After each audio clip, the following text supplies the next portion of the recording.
what is VPN? VPN stands for virtual private network. Okay, usually when I ask students what is VPN, this is what the answer, what this is the answer what I get. So VPN stands for virtual private network. They'll give me the acronym. Okay, but actually the VPN in simple definition, okay, is a connection between, it's a connection between two or more private networks over a public network. So what's your public network? Nothing but your internet. Okay, so your yeah, so you have internet, all right, and so this is one site, this is another site, and you have private network here and you have a private network here. When you try to connect this private network with this private network over the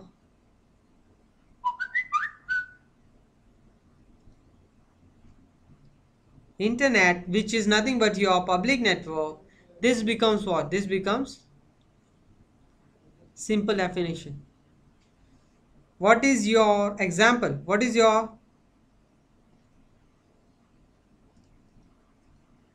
frame relay? What do you think? What is frame relay? It's a VPN. Why? Because frame relay connects, it provides you a dedicated circuit for connecting two private networks together over a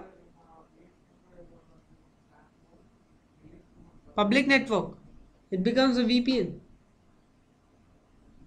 Though it's a dedicated WAN circuit, but it's a VPN because it's, as per the VPN definition, it's connecting what? Two private networks together over a public network. So that's a VPN. Whenever you connect, it's not a hardware like your firewall or your IPS. VPN is a technology. All right, it's not a hardware box you will find.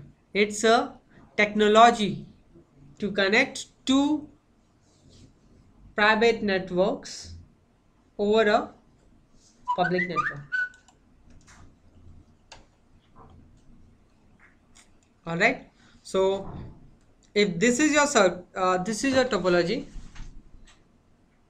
this is your network,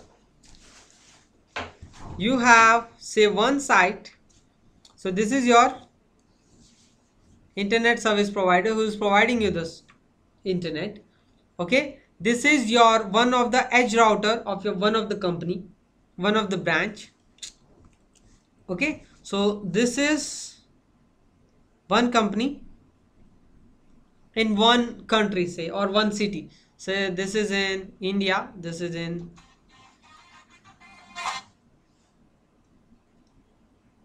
Delhi, and this is say Mumbai. yeah, this is say it's available in,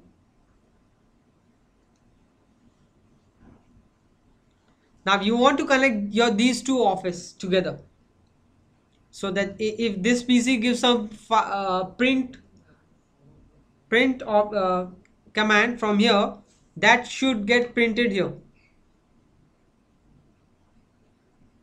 All right, now your these two networks, From Delhi, can yeah, so these two networks are private networks. Suppose this side you are using say 10 11 11 0/24 subnet, and this side suppose you are using 10 20 20 0 network, and say this is dot 1 and this is say dot 2. Again here this is a dot 1 and this is dot 2. Tell me, in normal situation, if you try to send source a packet, okay, if you try to source a packet from this PC which is 10 11 11.1 to say this PC or this printer which is 10 20 20.1, so your packet would be what? Source 11.11.1, and destination would be what? 10 something, say .1. Do you think you can route this packet over the internet? If I send this packet out on the internet, do you think this packet will reach here? No, for the very simple reason that the internet routes packet by looking at the destination address, and it routes only what? Public IP addresses. Your packet here contains private IP address in the destination, and so this packet is not routable. Then how do I connect two networks? This is where I use VPN. This is where I use VPN. A simple solution here could be this. A simple solution here could be encapsulation. Okay, next I'll tell you what is encapsulation, but for time being, a simple solution could be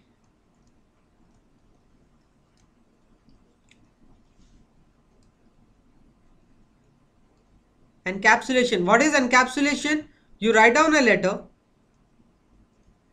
Do you directly send your letter? No. What do? You put your letter in the Post office. envelope, Yes. and then you send the envelope to some destination. So that's encapsulation. You use envelope to encapsulate your letter. Same way, I am going to use encapsulation to encapsulate my private packet. So this packet is my private packet because it has private source and private destination, and that's the reason it is not going to get routed on the internet. So for this reason, what I'll do is I'll encapsulate this. I'll put this in another packet so that this becomes what? This becomes data part. And to this packet, I'll add what? I'll add a source and destination. So my source will become what? The public address, which is this public address, outgoing public address. And the destination will become this public address. So this network right here, what you see, what I'm going to mark right in this blue color is your public network, and the area marked with green is your private network. So I am going to source the packet from this public to destination to this public. So let me give some IP here. So suppose this address here is say 192.1.12.1. All right, and this IP over here is say 192.1.23.3. So what I'm going to do is I'm going to source the packet from 192.1.12.1, which is this public IP here, and I'm going to send it to I'm going to send it to 192.1.23.3. Just 1 minute. Oh shit, I don't know whether it's recording or not. I'm going to send it to this. All right, so for internet, your actual packet header is this is your packet header, and for internet this full part is what? This is your data. So internet is routing your packet by looking at what? By looking at not this, looking at this address here. What is why am I taking this?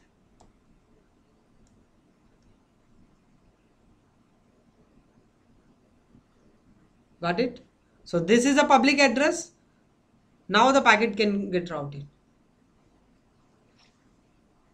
So this is how we send the packets in case of VPN. We encapsulate, we encrypt, or we do some method where in the private packet we put it and in the public packet. So the public header, looking at the public source and the public destination, the packet gets routed. And the data part is nothing but your private packet, which is this. This what you see here is your actual packet. But for internet, this is what? This is nothing but a simple data. And what is the actual source for the packet or the destination? This is the actual source and this is the actual destination where the packet should go.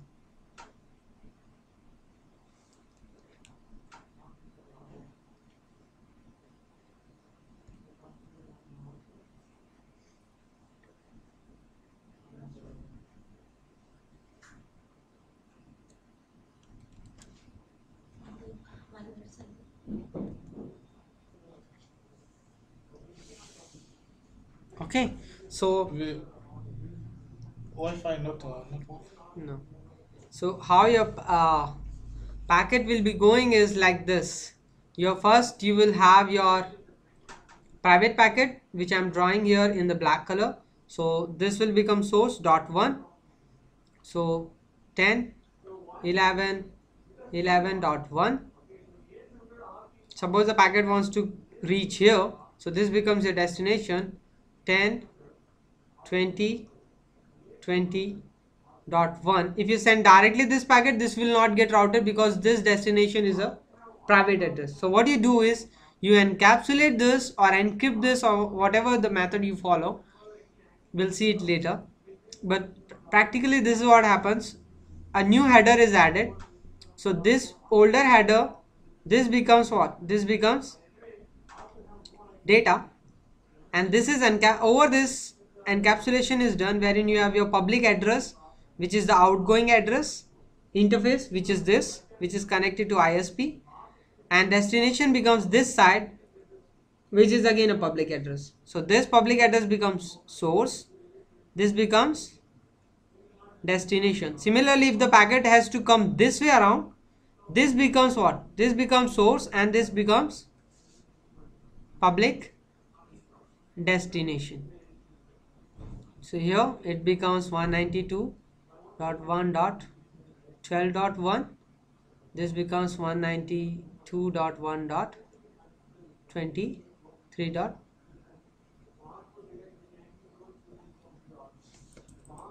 And this is the packet which is sent over the internet. Finally it comes here. When it comes here, what he does is he actually removes he actually removes this outside header, okay, and then this packet he checks, okay, the packet has come for this destination, no issues, I know this destination. And finally what he does is he directs the packet to that particular destination, and finally the packet reaches your. So the private packet, which is this packet, traveled over the internet, right, and reached here. So that's what a VPN is. Sending a pack connecting two private, which is this source and this destination, both are private, connecting two or more private addresses over a public network, which is what? Which is your internet. This is VPN. People have misconception, that's what misleading them, that VPN, when we say VPN, it has to be secure. VPN means security, encryption. No, it is not so. Frame relay is a VPN, ATM is a VPN, PPP is a VPN, GRE is a VPN. All these are VPN. What is lacking there? Only encryption, but encryption, VPN definition does not mention anything about encryption. You have a different protocol what you use with VPN to do encryption or to provide security. and that is called IPsec. That is called IPsec. This is not a protocol. This is a collection of protocol. So IPsec, which stands for IP security, is a collection of different protocols, and this is used to secure the traffic what is going through the VPN. All right. Before we get to this, I want you to see some of the cryptographic methods. Okay. Encapsulation. I already explained you what is encapsulation. Encapsulation is putting one Yes. header Into another. another. So this becomes your private header. This is your private header, and over it you put your public header. And then using this public header, the packet will be routed. This is encapsulation. You write down letter, you put the letter in the envelope. So this becomes envelope becomes an encapsulation for your letter. Same way your public header becomes encapsulation for your private header. Does this mean that nobody can see your letter? Nobody can read your letter? No. Anyone can open the envelope, can take out your letter and read it. Is there any security? No. No. No security. Right? So there is no security. Yes. Simple Yeah, encapsulation. simple encapsulation. So in encapsulation, anyone can take your data, read it. And that's why we talk about security. Who is he? Why do we want to secure it? From whom do we want to secure the data? What is going through the VPN? It's not no one but the ISP. Do you think the ordinary clients or ordinary people accessing the internet can hack the data? No, that's not possible. When we say we want to secure the data which is going on the internet, we mean to say that we want to secure the data from the people who are sitting at the ISP level. Because your packet, see, if you see here,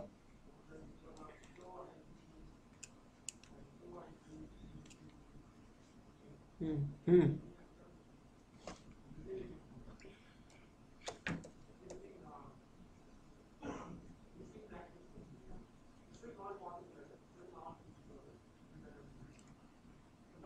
See, if you see here, the packet will travel over the internet and reach here. Agree? Do you think anyone can hack here? Anyone can hack here, or anyone connected on the internet somewhere else can come and hack here? No.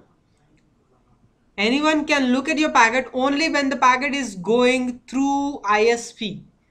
So it's the people who are sitting on the ISP who can what? Look at your data. So you need to secure. When you say secure, you secure from these people. It's not like your packet is traveling on this cable and you have some method and you get it. There's all these fancy things what you see in the movies. You see in the movie someone was sending some data, it was hacked and he got everything. Those are those things, those superstitious things happen only in the movie, not in the real life. This is not so easy to hack the data. To hack the data you have to be at layer 2, and that's not so easy to get at layer 2. That's why we have layered so many features at layer 2, port security and MAC address sticky and all those things. This is the reason, because layer 2 is very critical. That's where if you are at layer 2, that's where you can get the complete data. Right? So when we are talking about security, we want to secure the data what is going over the internet. You are securing it from these people.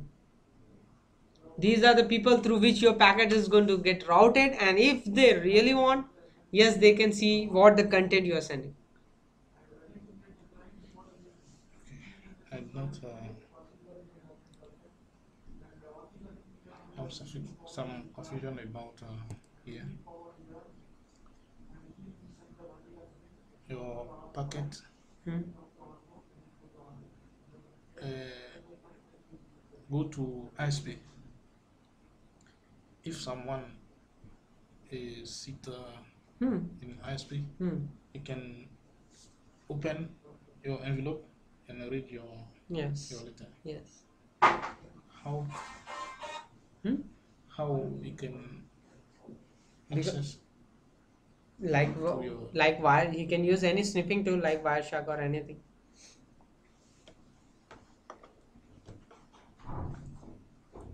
You can use sniffing tool and you can get the data. how we can get your envelope. You can use sniffing tool like Wireshark and other. There are too many tools, and then you can see the full content of the packet.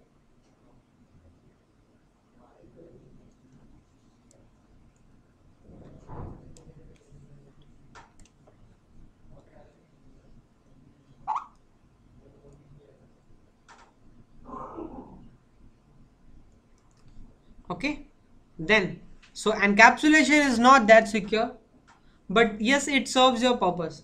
Next cryptographic method is encryption. What do we do in encryption? It's it's scribbling the text. You scramble the text so that nobody can read it. Your text, you make it such a way that nobody can read it. So for this, you have different encryption algorithms like uh, DES. These are the name of the algorithms: triple DES,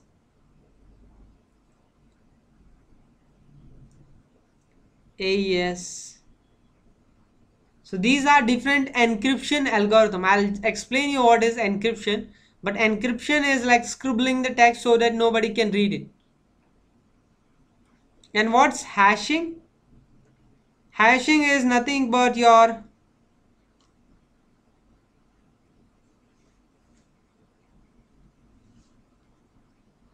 integrity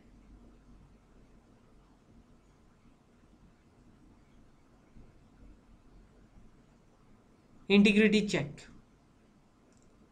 So hashing is like your checksum. It makes sure that whatever the packet was sent to you, it is not altered. It is not tampered with. Alright? And encryption makes sure that nobody can see the content. So hashing means nothing is make sure that nothing is changed, and encryption takes care that nothing is seen what is there in the packet. I didn't get you. Again, encryption means scribbling the text. So your clear text, you make it in such a form that nobody can read it. Can I read? Nobody can read it. And hashing is to check whether the content, whatever was sent to you, it is not changed.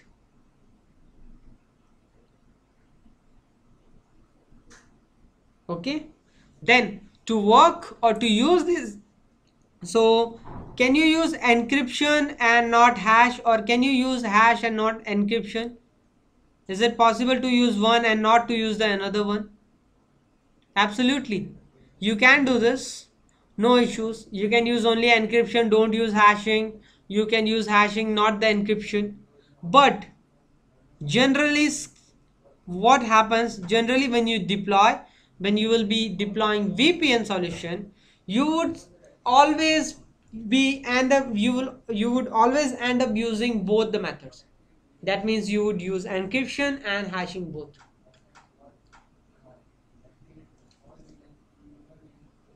All right, then I'll get back to this uh, in more. I'll discuss this in more details. Fine. Next, you have something known as keys.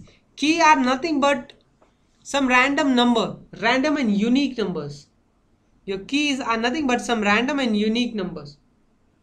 All right. So keys, you have two different type of keys. One is symmetric key and another one is asymmetric key. Now what is special about symmetric key? Symmetric key, you use same key for encryption and decryption. What is encryption? You have clear text. Suppose, okay, this is good time to explain. Suppose, this is your internet.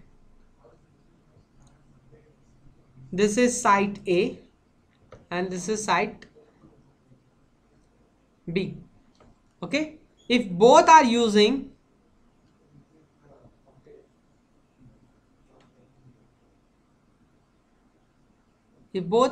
symmetric key, then what?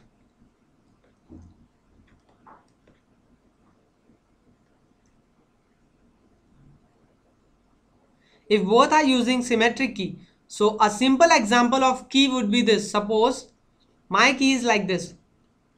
Wherever I write 1, number 1, this is equal to alphabet A. Whenever I write 2, it is equal to alphabet B. Whenever I write 3, it is equal to alphabet C. 4 is equal to, and so on. Good.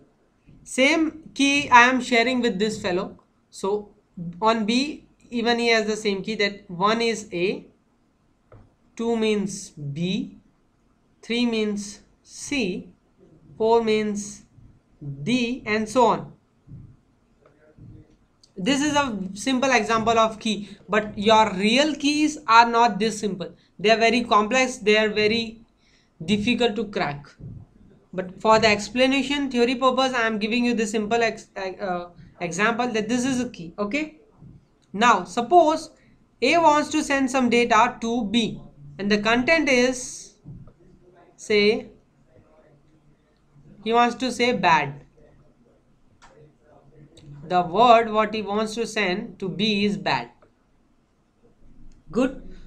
So if he sends this word as it is, bad, clear text, then internet can read and get the data. Oh, he is saying bad. So on internet his data is not safe. Agree? But what if he uses encryption? What if he uses encryption? Any of the methods, say your DES, your triple DES, or your AES. What are these? These are algorithms for encryption. So A uses one of these algorithm. It uses the key. It uses the clear text. So this is how it happens. You take your clear text, you take your key, you take your algorithm, and finally what you get is your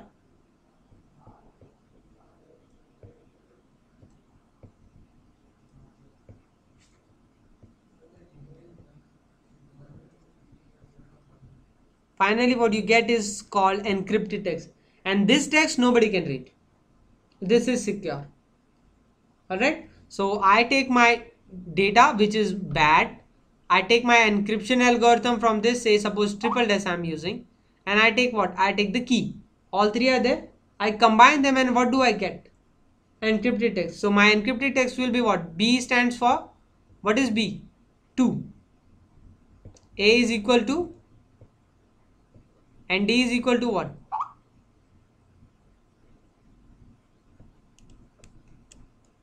4. So 214 becomes what? 214 becomes my encrypted text, and this is what I'm going to send to. So internet sees what?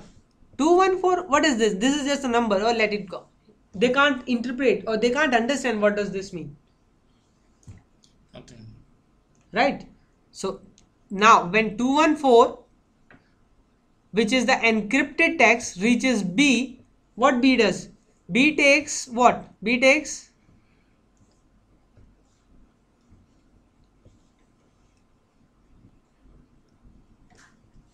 encrypted text, takes the algorithm, and takes what? Takes the key, and finally what it gets is again the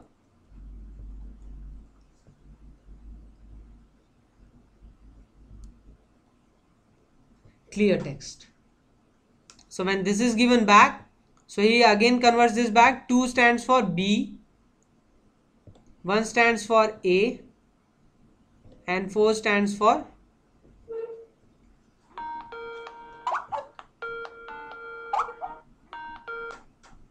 So finally you get what?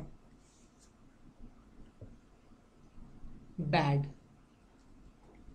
Bad. He wanted to send bad. He receives bad securely. On the internet, nobody can read it. What have you used for this purpose? You have used symmetry key. So you understood how the key is used? Understood? How a symmetric key is used? Same key is used on this side, it was used to encrypt. On the other side, it was used to decrypt. Same key was used to. So that's what is the explanation, that the symmetric key, same key is used for encryption plus decryption. Encryption is when you take your clear text, you change it to encrypted text, and decryption is when you take your encrypted text and convert it back to clear text. So clear text you can read, encrypted text you can't read. Done? Okay. Fine. Now one more thing what I want to explain you. So encryption is clear, right? So nobody can read this. Yes. That's encryption. Decryption. Okay. Now hashing. What is hashing? Now there is a fault in this. I'll point out the fault. Okay.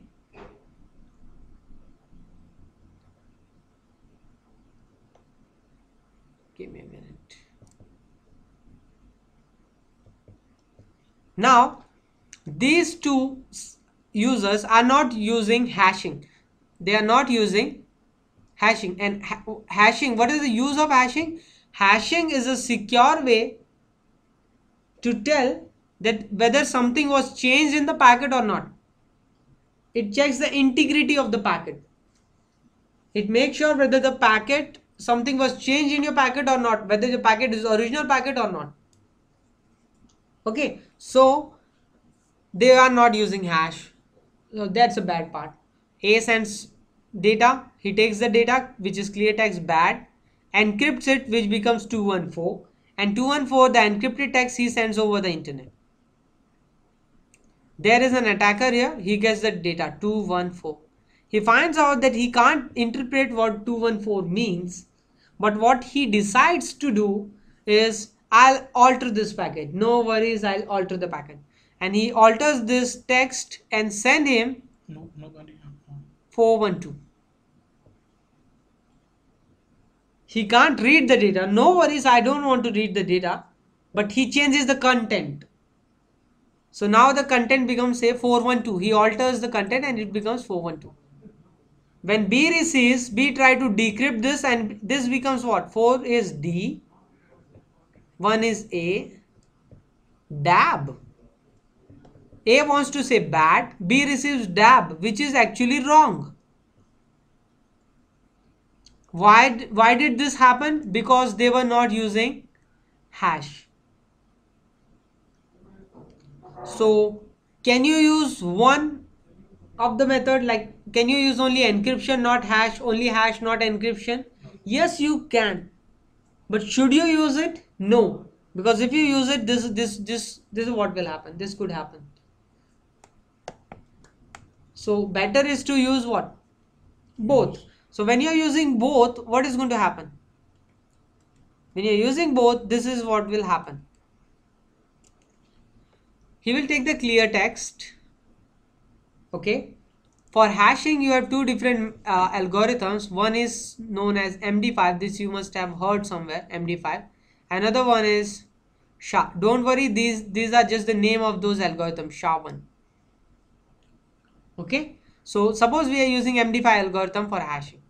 So what happens is your clear text is taken. Okay. Your key is taken, clear text is taken, and your hash is taken. What hash? Your hashing algorithm, which in our case is MD5. All three pieces are taken and something called hash value is generated.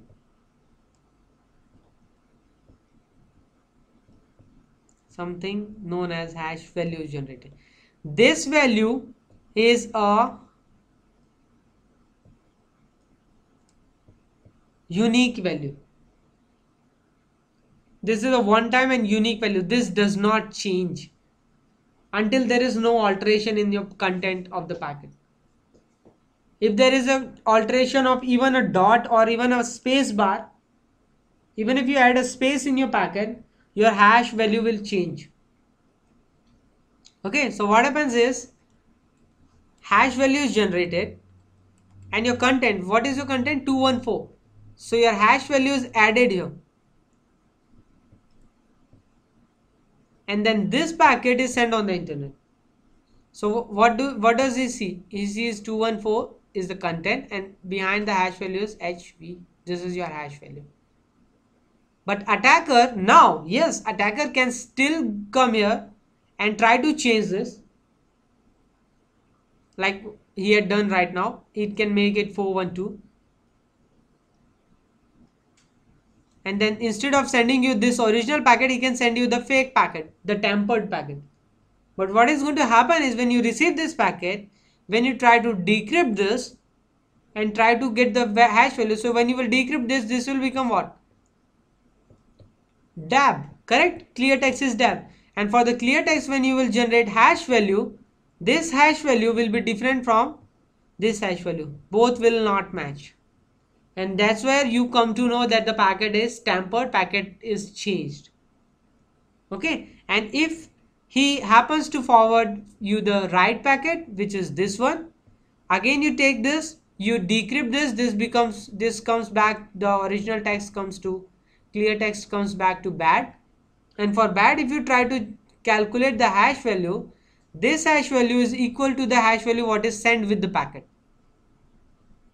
which means the packet is correct, nothing is changed on the way, the packet is intact. So good is to use what? So encryption makes sure that nobody can see the data, nobody can read it, and your hash value makes sure that nothing is changed in the packet. So if anything is changed, you get to know. Alright? And apart from this, is this clear? Your symmetric key, how you use the symmetric key? Same key is used for what? Same key is used to for encryption, that is your clear text to encrypted text, and same key is used to convert your encrypted text back to clear text. So this is called decryption and this here is called encryption. Good. All right. Then what else is there? The next is your asymmetric key. What is asymmetric key? In asymmetric key, you do not have a single key, but you have a key pair, which means you have two keys. Now what are these two keys? One key is called public key and another key is called private key. I'll explain you this. So what happens is, suppose this is A and this is B. A generates two keys. One is public key and another one is, I'll mark it with black, and another one is your private key. Okay, similarly B generates two keys. One is, I'll write down here, private key of B, this is private key of A, this is public key of A, and this is public key of B. Okay, now so these two keys are generated as a pair. So whenever you generate a key, asymmetric key, you will get what? How many keys? You will get two keys, out of which one key will be called public and one key will be called private. Your private key you keep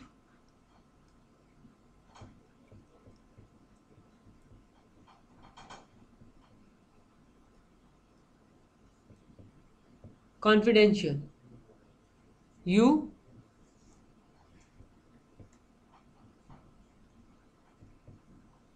don't share your private key, and your public key you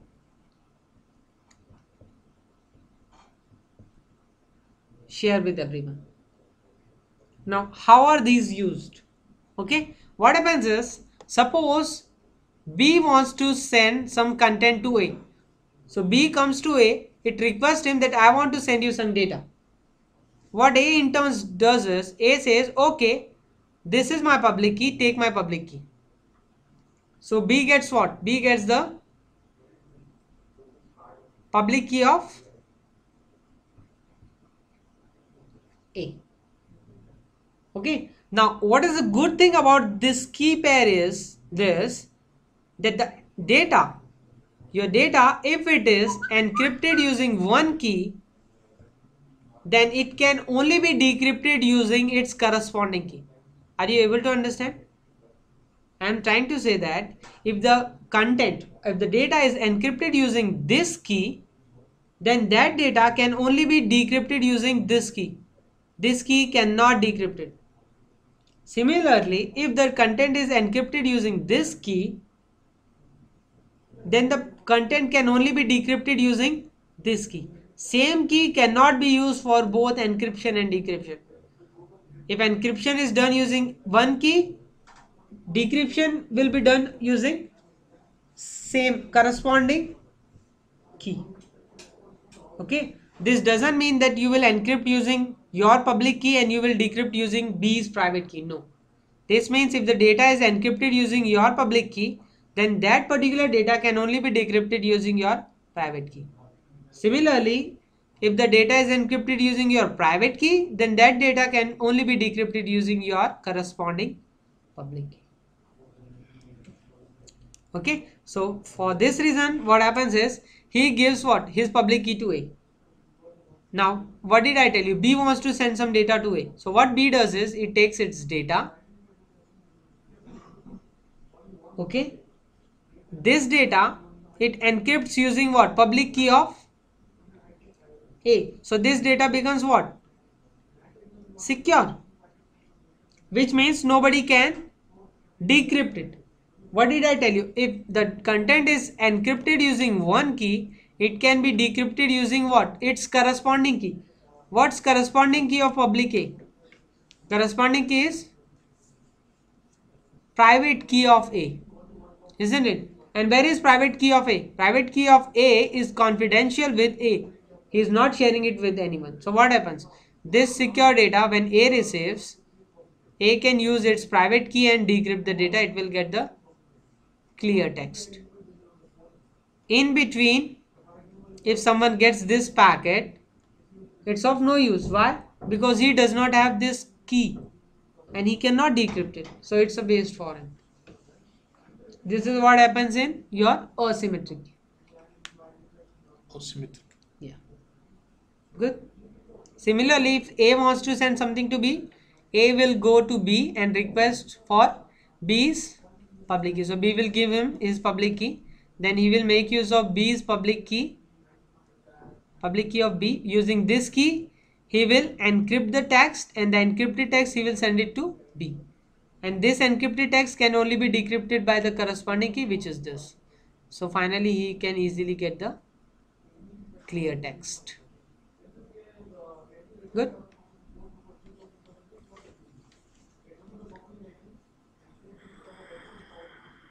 And next we come to securing the content. Alright. So when we talk about VPNs, when you talk about layer 3 VPNs, that's what you need to know in CCNA security. You have two different types. One is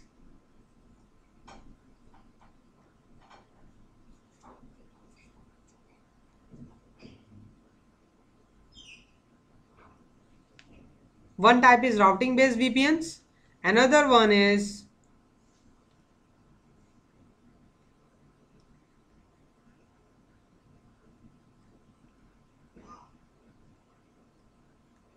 policy based VPNs. With policy. Routing based VPN are the VPNs wherein the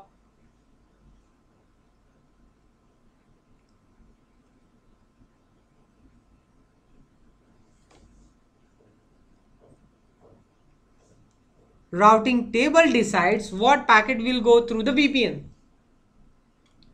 Okay, and in policy based VPNs, it's the ACL, access list, which decides what packet will go through the VPN.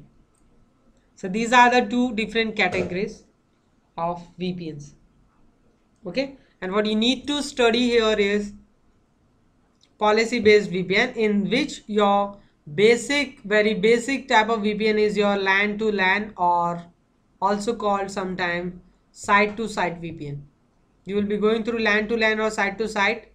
IPsec VPN will look at how to configure this through CLI and through CCP. And then one more what you will get to see is your SSL VPN, or also called as web VPN.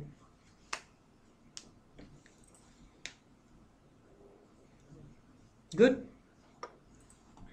So to secure the content what is going over the tunnel, we use a protocol IPsec. So when you use VPN, and with VPN when you use IPsec, it becomes a secure VPN. Because VPN alone is what? Connecting two private networks over two or more private networks over a public network. So which could be unsecure if you're using encapsulation, right? But when you use IPsec, it makes sure that whatever data is going through VPN is what? Is protected, is secure. Alright. So IPsec, if you talk about IPsec, IPsec is not a protocol, but IPsec is a collection of protocols. Okay. And the different protocols available in IPsec are, major important protocols are your ISACAMP, ESP, and ISACAMP stands for Internet Security Association, and Key Management Protocol. I really don't care about the acronym, but you need to know this for the reason that the acronym itself tells what this protocol does. Read the acronym. It stands for Internet Security Association. Okay, what does Security Association means? In technical term, it is called Security Association, but in terms of VPN, generally if you will see, this is nothing but your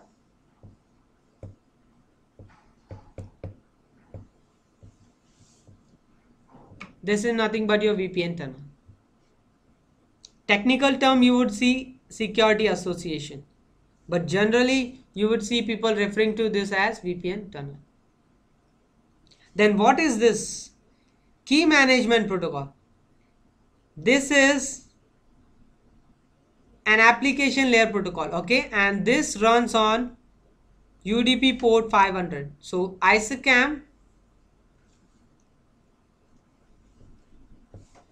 is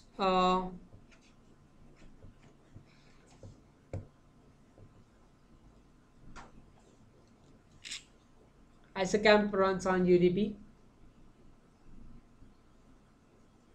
500. Good. Now, okay. Now, so what is Key Management Protocol? This protocol is used to manage the key. So what happens is, this is how your VPN is.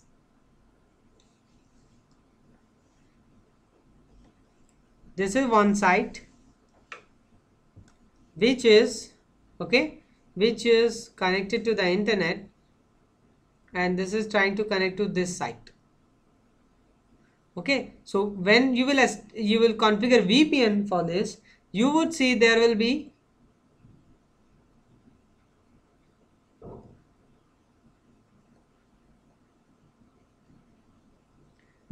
two tunnels. This will be your tunnel 1. This will be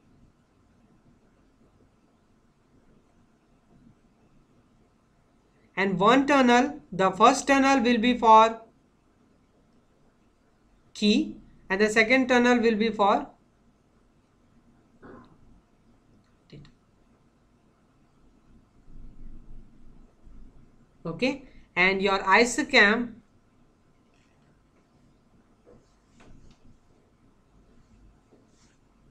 is an optional solution. It will be running here.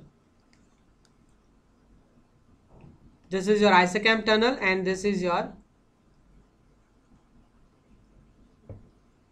IPsec tunnel. Okay, now let me explain you what happens here.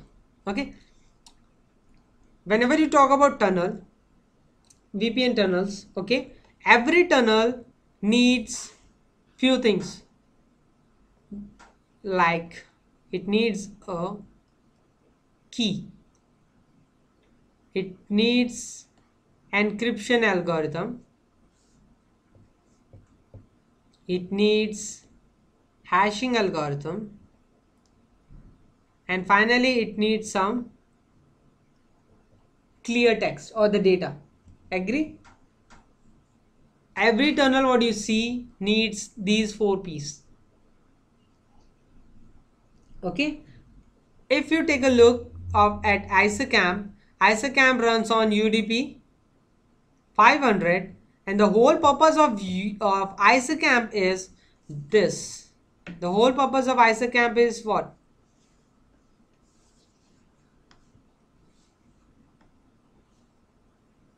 Securely exchange the generated keys. So the purpose of ISOCAM is securely exchange the generated key. Now the question in your mind would be, what generated keys I am talking about? Generated keys are these. So the keys are generated by a separate protocol or algorithm, you can say, which is Diffie-Hellman algorithm, which is a asymmetric key algorithm. So asymmetric key algorithm means what? Means 2 keys, a public key and a asymmetric keys are which keys? Public private keys. So which means Diffie-Hellman algorithm, if I say Diffie-Hellman algorithm is a asymmetric key algorithm, which means what? Diffie-Hellman algorithm is going to generate what? It's going to generate 2 keys.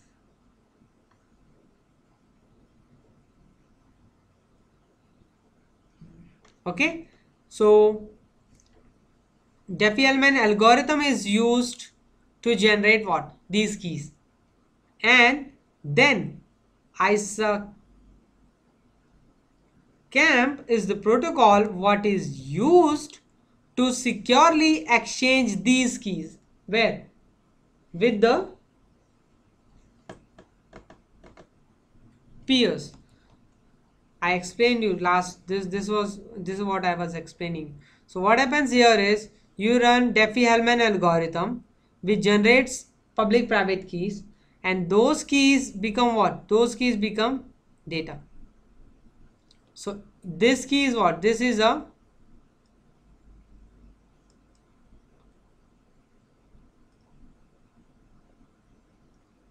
pre-shared, or all you can also call it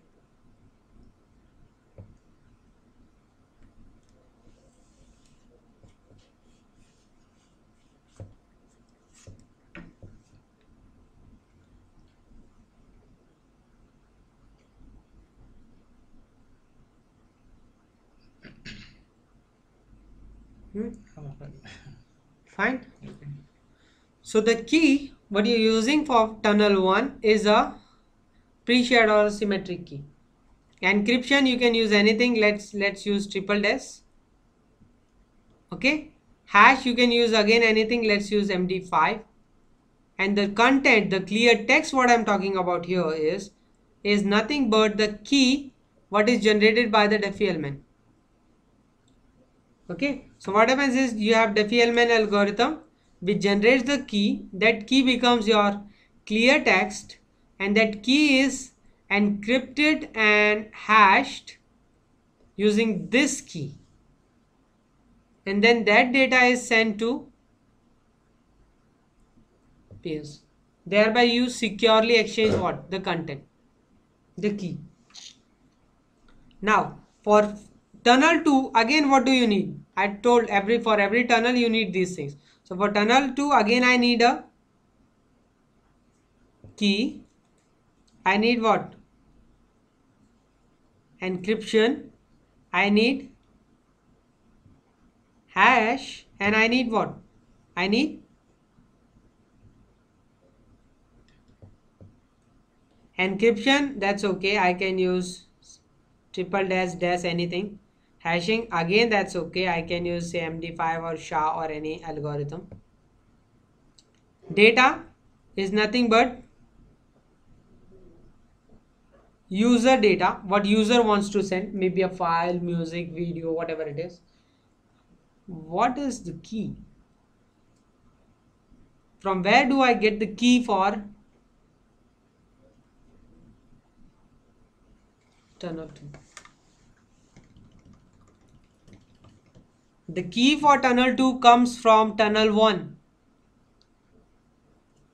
Your tunnel 1 is doing what? It's using Diffie-Hellman algorithm, which generates key pair, and it uses this key pair, it encrypts this key pair and shares it where? With the peers. These peer then use this key, the key coming from the key which is the data for tunnel 1. So this is nothing but your key, and this key is known as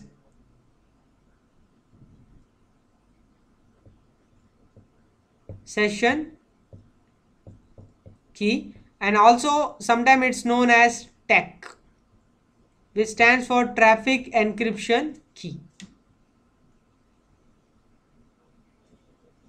And this key is given to tunnel 2. So for tunnel 2, the key comes from where?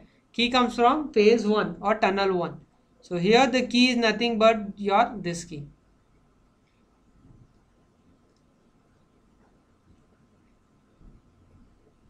Messed up?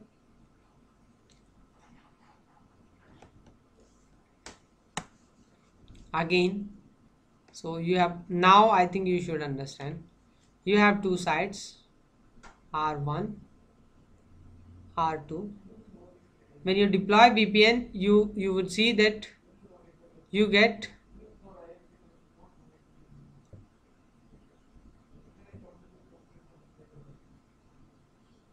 two tunnels. Okay, your tunnel 1 is known as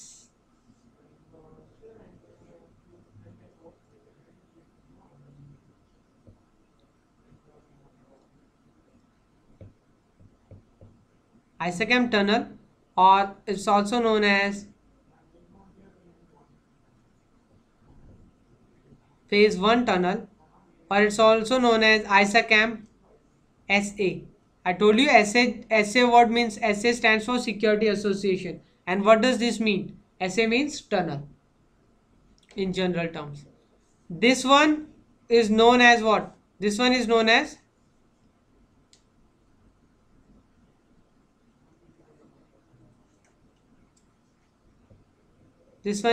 IPsec tunnel. Good.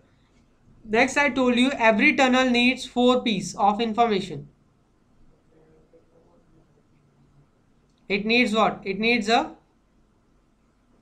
key. It needs an encryption method,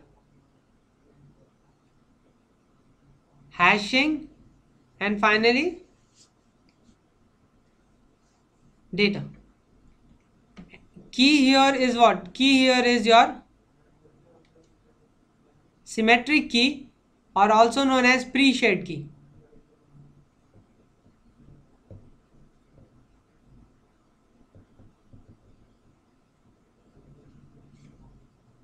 Which means both use the same key. That's what symmetric key is, right? Encryption, again you can select. Hash, again you can select. Point is, what is the data for phase 1 tunnel?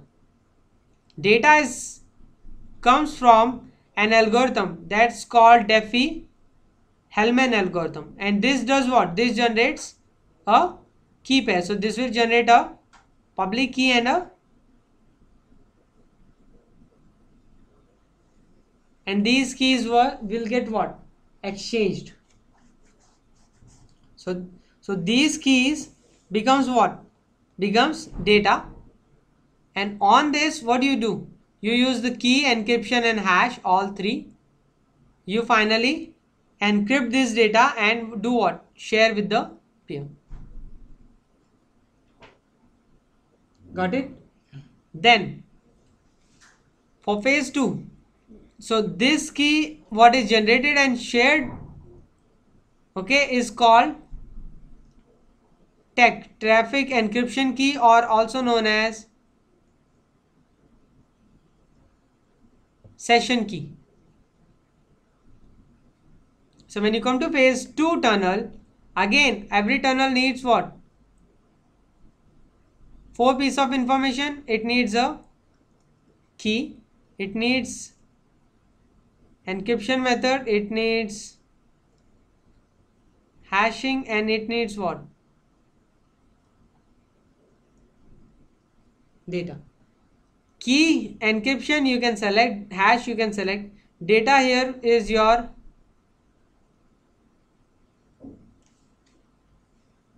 user data, what user wants to send. What is key? Your key is nothing but what is sent to you by phase 1. So phase 1 did what? It sends you key, right? So this key, the session key, so key becomes your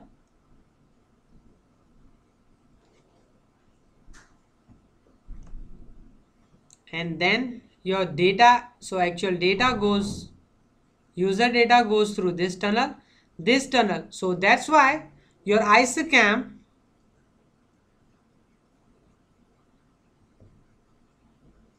is a very lazy protocol. The whole purpose of ISACAM is this, that it uses Diffie-Hellman algorithm. Okay, ISACAM uses Diffie-Hellman algorithm. Diffie-Hellman algorithm generates a key pair, and ISACAM securely exchanges that keys. ISACAM securely encrypt those keys and exchange. This is the whole purpose of ISACAM. So your ISACAM is a very lazy protocol because it does this same thing every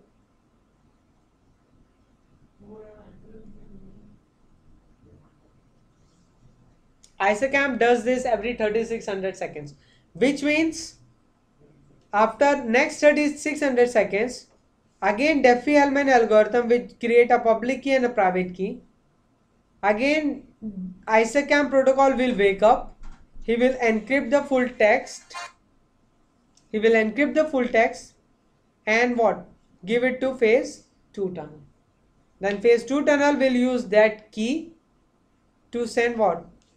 User data securely.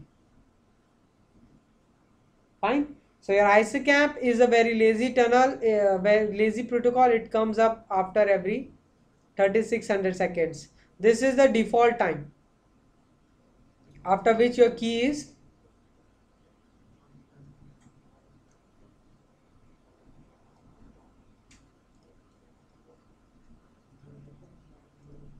Is it necessary to use ISACAM? No, absolutely not. You have option. You don't need to use ISACAM. It is practically possible not to use ISACAM and still you can have VPN. But in that case, this key, the tech key, what is coming to phase 2 after every 3600 seconds, this key, for you need someone to sit there and change this key regularly. This key, because this key will actually encrypt your data. So you need someone who can what? Change this content regularly. Okay, 1 minute.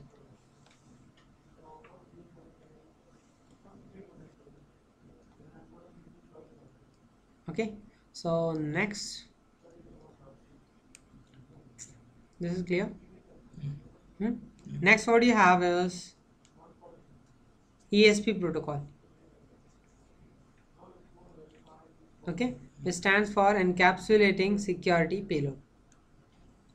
So data is encapsulated in this. Okay, this provides you security. The protocol number is 50. ESP supports both encryption and authentication, which is integrity check, which is integrity check, and this is also known as your hash. Integrity check is nothing but hash. Okay, whereas if you compare AH, which is authentication header, this is protocol number 51, and it supports only hashing, does not support encryption. So frankly speaking, this is outdated. You would see most often people using ESP, because ESP supports both encryption and hashing, and I've already explained you what is better to use. Is it good to use encryption alone, not hashing, or hashing not encryption, or is it good to use both? It's good to use both. And who supports both of them? ESP. Okay, so these are used for your IP sector. Good. Now, so the first implementation what we are going to see here, oh wait, I think I do have.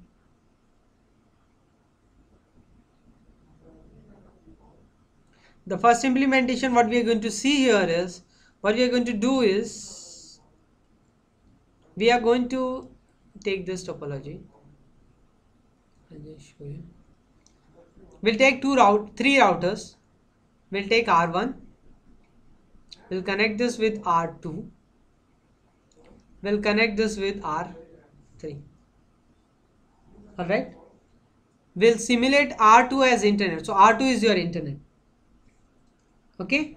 This is your one site. This is your another site. This interface, let's say this is F0/0 here, and this interface here is again say F0/0. Okay, these interfaces are public. Okay, so suppose we are using here network, if we are using 192.1.12.0/24 network here, and say we are using 192.1.23.0/24 network here, and in that case say this is dot 3 and say this is dot. Okay, so public. Okay, then what we'll do is, behind R1 we'll create loopback, and on R3 also we'll create loopbacks. Let's say the loopback what we'll create is say 10, 11, or say 10, 1, 1, 1, whatever, but we'll keep the loopbacks on some private networks, which could be either network 10. This is my company. Yeah, or maybe 172.16.0.0, or maybe 192 dot.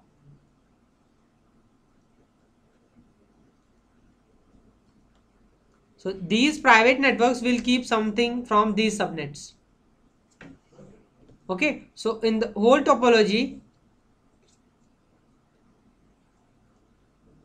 whatever is in the red is your public network or your internet, and whatever is in the blue is your company inside network, private network. So your whole objective would be to connect this private with this private over the internet, and for this you will be using what? VPN, and this VPN is known as your LAN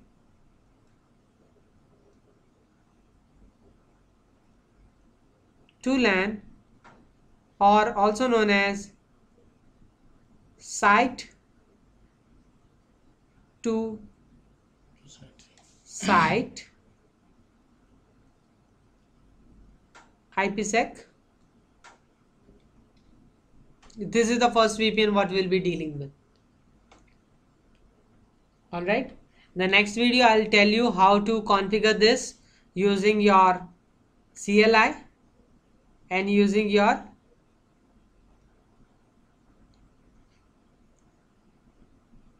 good.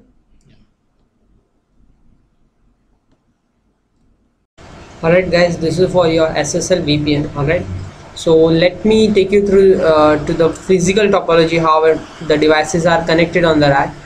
I'll be using ASA1, wherein these are the interfaces of ASA1. So ASA1 G0/0 interface is connected on switch to port F0/8. Similarly, G0/1 is connected on port F0/9. 2 is on 11, 3 is on 12.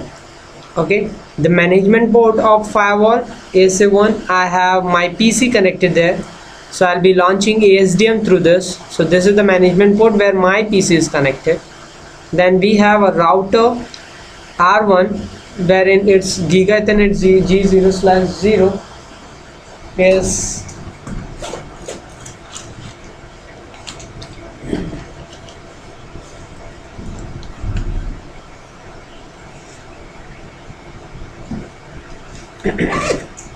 return me, wherein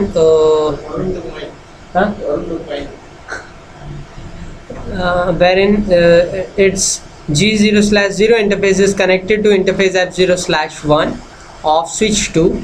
Similarly, G0/1 interface of R1 is connected on switch 4 port 1, and same way for R2. Alright, now what is the logical topology what we will need? We'll keep a firewall here, we'll use its G0/0 interface here and G0/1 here. Alright, this interface in turn will connect it to router, say R1. Alright, so let this be G0/0 of R1.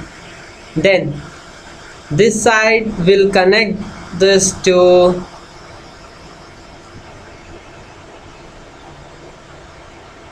R2 G0/0. This will keep as VLAN 10 and this will keep as VLAN 20. Then G0/1, so anyway your R2 will be acting as internet. Then G0/1 of R2 will be connecting to the client PC. This is some client on the internet who will be actually trying to connect, and this firewall over here will become your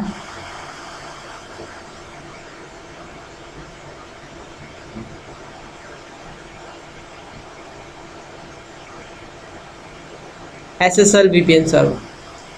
Alright, so this VLAN on the inside will keep as 10.11.11.0/24, wherein I'll keep this interface as .10, this interface on R1 as .1, and I'll point a default gateway towards .10. Next, this VLAN 20 I'll keep as 192.1.20/24, and this I'll keep here as .10. This I'll keep as .2. Firewall will have a default gateway towards the internet, that will be .2, and R2, this I'll keep as VLAN 30. Alright, so this will keep as say 177.11.11.0/24, wherein the PC I am keeping as .99, and this interface G0/1 I'm keeping it as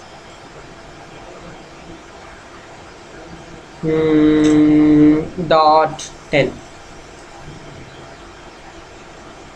So that will be your addressing scheme. So let's quickly set up this.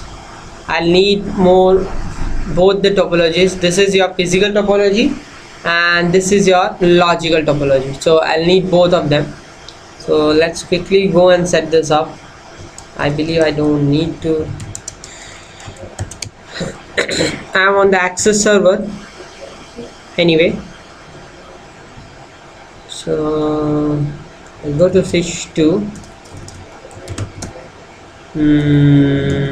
No, this is asking you, would you like to enter initial configuration dialog? I don't want. It will take me through a command configuration dialog where I'll be asked for some questions and I need to answer, and thereby at the end of the configuration my router will be configured. So I skip this because I want to do it manually. No, enable config t host name switch 2. All right, so on switch 2 what are the interfaces? Take a look.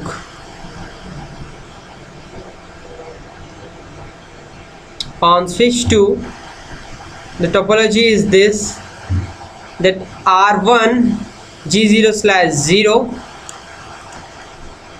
R1's G0/0 and firewall G0/0 both should belong to VLAN 10. So let's do this. So find out where is R1 G0/0. R1 G0/0 is on port F0/1. So it means port F0/1 on switch 2 and port F0/8 both will go to VLAN 10.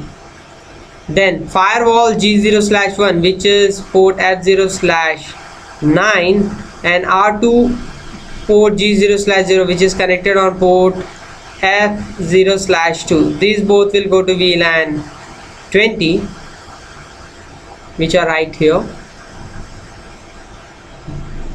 G0/1 of firewall and G0/0 of both goes to VLAN 20. And then finally G0/1 and the test PC. So for this, your port F0/2 of switch 4 goes to VLAN 30, and some port F0/X, I don't know as of now which I'll be using. This is where your test PC is connected. So these both will go to VLAN 30. So let's configure this. Interface range F0/1, F0/8, switch port host, switch port access VLAN 10. When you use switch port host command, it does two things for you. First thing, it sets your mode to access, so you don't need to command switch port mode access. It skips this command. Second thing, it by default enables spanning tree port fast feature. So again, you don't need to type spanning tree port fast command. So two commands are executed using one single command, that's switch port host. Alright, and then I assign these ports to VLAN 10. Next, interface range F0/2, F0/9, switch port host and switch port access VLAN 20. And lastly, I need to go to switch 4, okay, which is on second terminal. Switch 4 is here, so let me log in first in the terminal and go to switch 4. No, enable config t host switch 4 interface F0/, I need to check the interface, VLAN 30 F0/2. So interface F0/2, do show VLAN. I'm doing this command because I think the interface is something different, but I don't know. So to figure out what is the interface, maybe it's a fast Ethernet, Giga Ethernet, it's F1/, what is the name, and to figure it out, I am executing this command show VLAN. So I get to see, okay, the interfaces are like this, f1 slash something. So I'll say interface f1 slash 0 slash 2, not f0 slash 2. Switch port host and switch port access VLAN 30. Check show VLAN brief. Okay, we have port assigned here. That's good.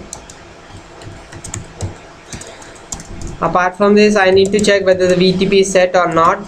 Show VTP status. It's in a client mode and lab.com is the domain name. And I need to come here and go to switch 2 and check whether VTP is set or not. Client lab.com, that's okay. Config T, interface range f0 slash 17 till 24, switch port, trunk, encapsulation. These are the trunk lines, so I'm just setting up trunk lines.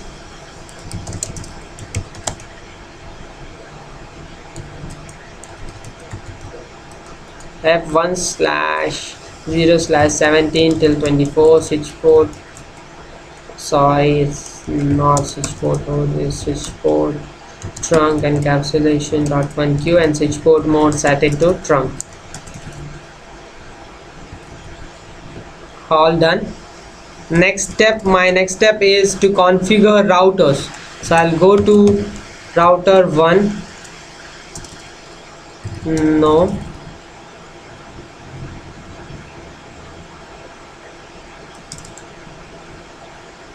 I need router 2 also. So router 2,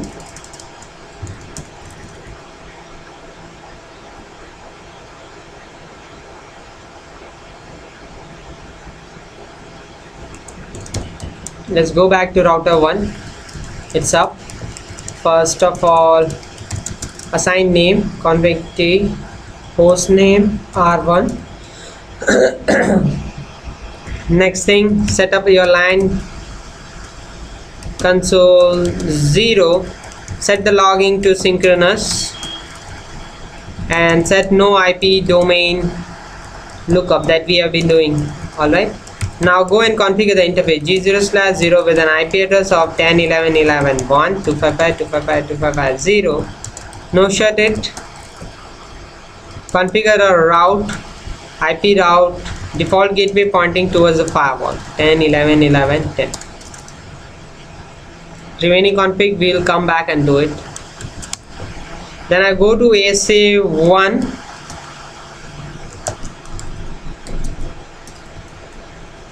show interface IP brief, check the interface's name. Okay, these are Giga Ethernet interfaces. So interface management as of now 0/0 IP name if MGMT, security level of 100, IP address as a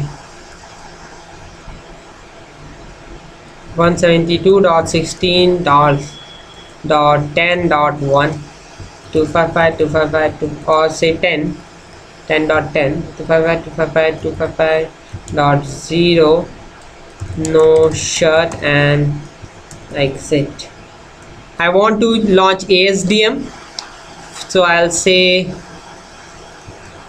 HTTP server enable. First of all, I'll assign a username, say admin, password Cisco, and I'll say who can HTTP.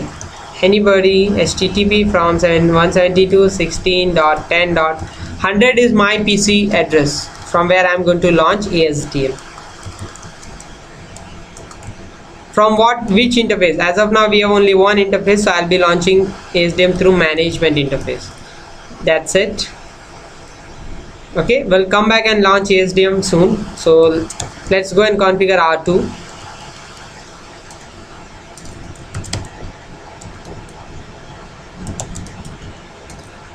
enable config t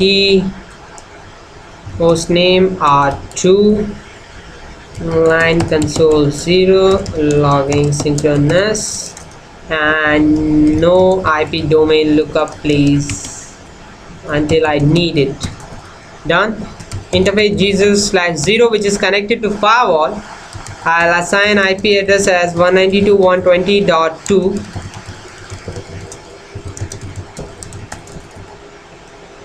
Interface G0/1 which will be connected to the PC on the internet. I'll assign IP address as 177.11.11.10.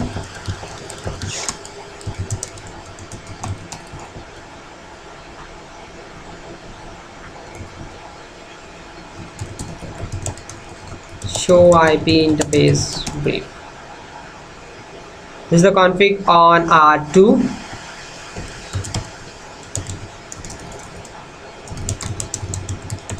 And this is the config on R1. Only one interface and do show IP. This is the default gateway towards firewall inside. Now let's launch ASDM from here. To launch ASDM, what do you need? Let's go back to firewall. To launch ASDM, you need ASDM file in your flash.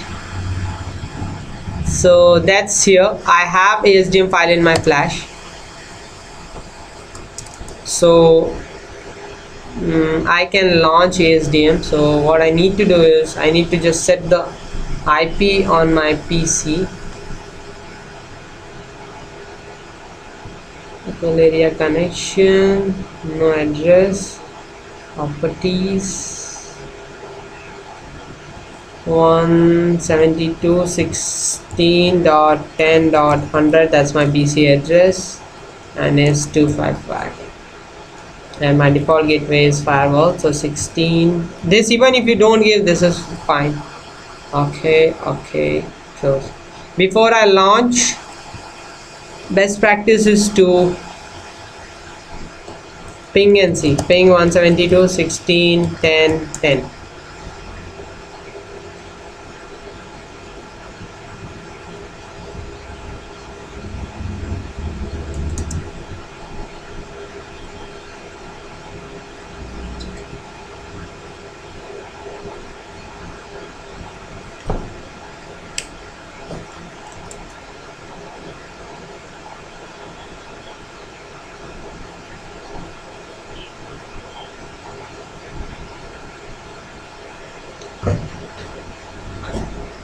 I believe I did not know should the interface.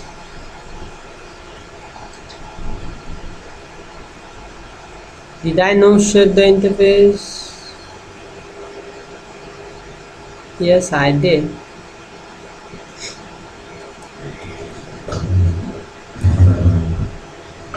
Then possibly this is something with the cable.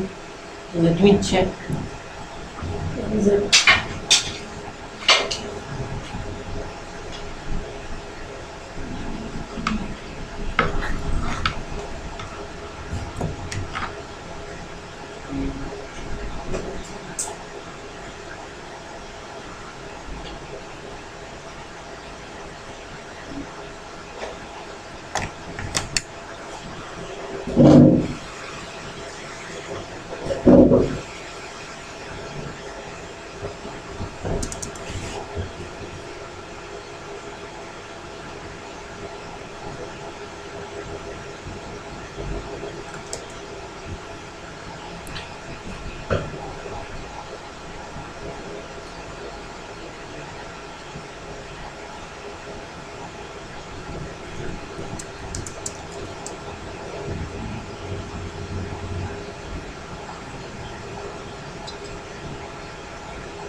Oh, what I'll do is 1 minute.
That's good.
So finally we are connected. Admin password is Cisco.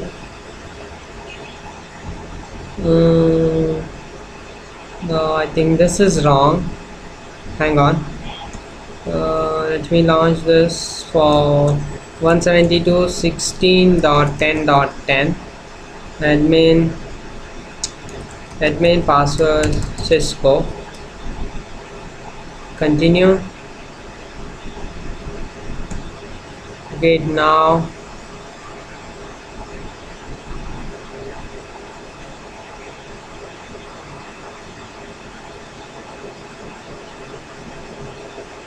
this is upgrading the installation, for the reason being the what is, I'll just show you. The ASDM used by this firewall is a higher version. We have been using 6.4.1 and this one is using 6.71.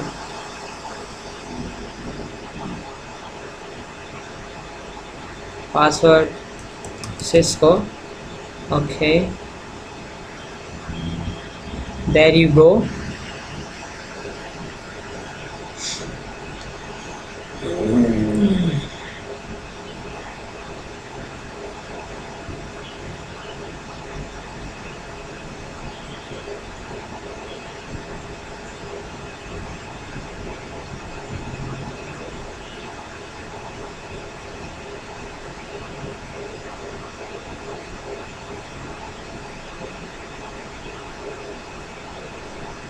Continue without upgrade.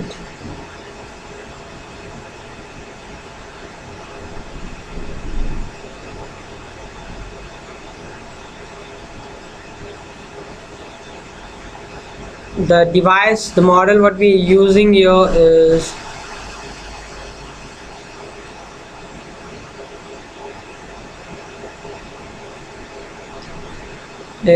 ASA 5515. It's in single mode routing. The ASDM what we are using here is 671. What you have been using for your labs, I think that would be 641. All right, it's ASA version 8.6, and this is for your CPU, this is for your traffic, this is for your payload, which is a part of CCNP. Code context mode single, this is again CCNP. Okay, come here. Under interfaces, we have configured only a single interface on the firewall, that's the management interface, and we have named it management, assigned a security level of 100 and assigned this address. That's where we are doing we are launching ASDM. Okay, so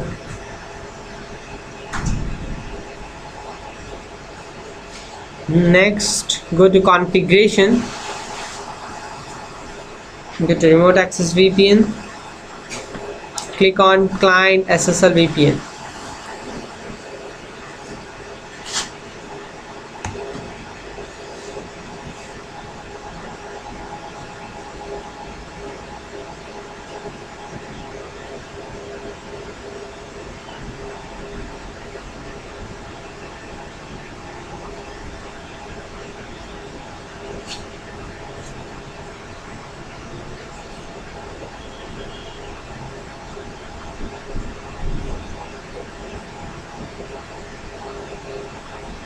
Go to identity, create a user 1, password, say user, password is also user 1, user 1, confirm password, user 1.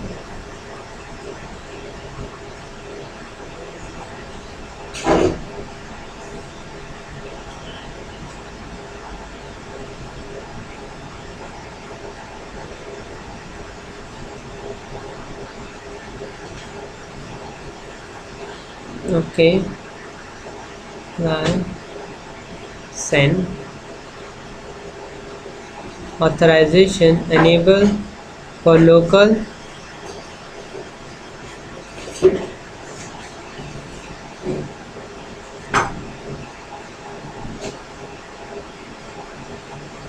local, and under authentication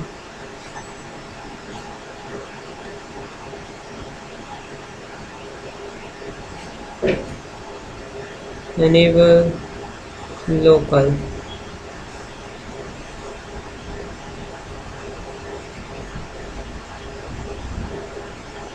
Before the command,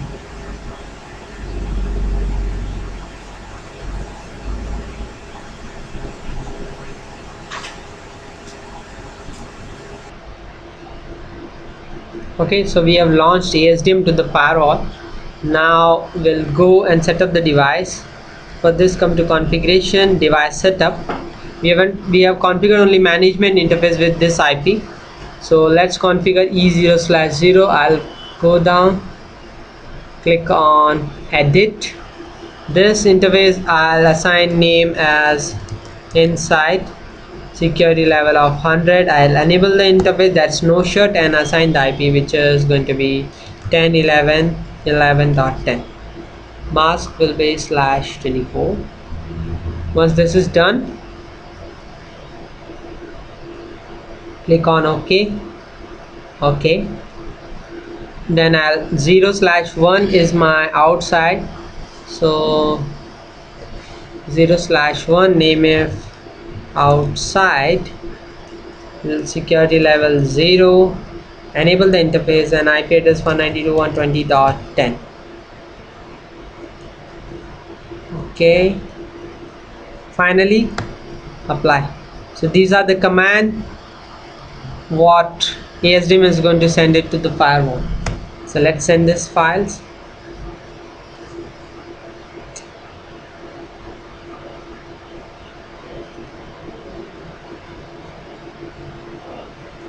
Anyway, whatever the commands I'm sending to the firewall, I'm getting the preview, because under tools you need to come to preferences and you need to select this box here. This says preview commands before sending them to the device. So whatever configuration you are doing through graphical user interface, what are the corresponding commands that would be sent to the firewall, you are shown them before they are sent it to the firewall. That's done here. You come to tools, you come to preferences, and under here this you would find this unchecked. You need to check this and click OK. Done. So interfaces are up. You can go to home page and see your interfaces are up. All right, not up actually, inside and outside.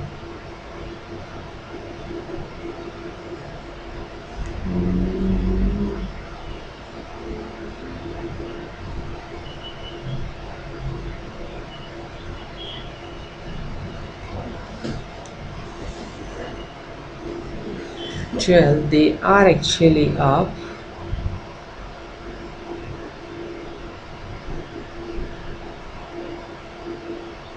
So what we can do is